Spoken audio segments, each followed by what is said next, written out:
Hello friends, আমি সুস্মিতা। আমার চ্যানেলে জানাই সবাইকে ওয়েলকাম। তোমরা কেমন আছো? আশা করি ভালো আছো। আমি এখন ভালোই আছি বলতে গেলে, তোমাদের আশীর্বাদে। কী বলো তো, আমার শরীরটা কদিন ধরে খুব খারাপ ছিল। তো মা এসেছিলো, মা বাবা এসেছিলো, ভাই এসেছিলো, দিদি এসেছিলো। তো মা চলে গেছে, মা বাবাও চলে গেছে, ভাইও চলে গেছে, দিদি রয়ে গেছে আমার শরীরটা খারাপের জন্য। তো এখন মোটামুটি ভালো আছি।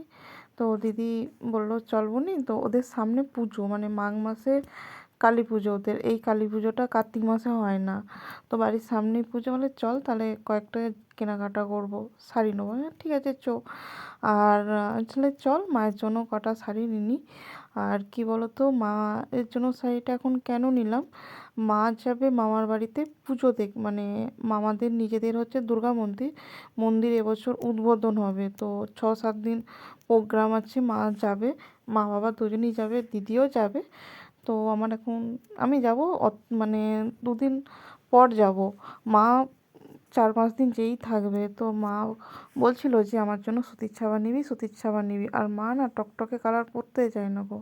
বললাম ঠিক আছে, যদি হালকা কালার পাই তাহলে তোমার জন্য আমি নিয়ে রাখবো। তো দিদি বলছে দেখবো নি, হালকা হালকা প্রিন্ট এসছে, কত সুন্দর মিষ্টি মিষ্টি কালার, তাহলে মায়ের জন্য নিয়ে নে। মায়ের জন্য আমি 4টে শাড়ি নিয়ে নিলাম, আর দিদি 2টো সুতির ছাপা, একটা বাটি প্রিন্টের, আর ওই সিল্কের শাড়িটা দিদিই নিয়েছে।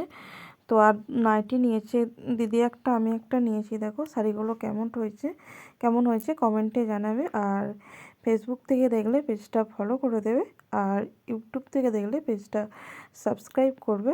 তোমরা ভালো থাকবে, সুস্থ থাকবে। আজকের মতন টাটা।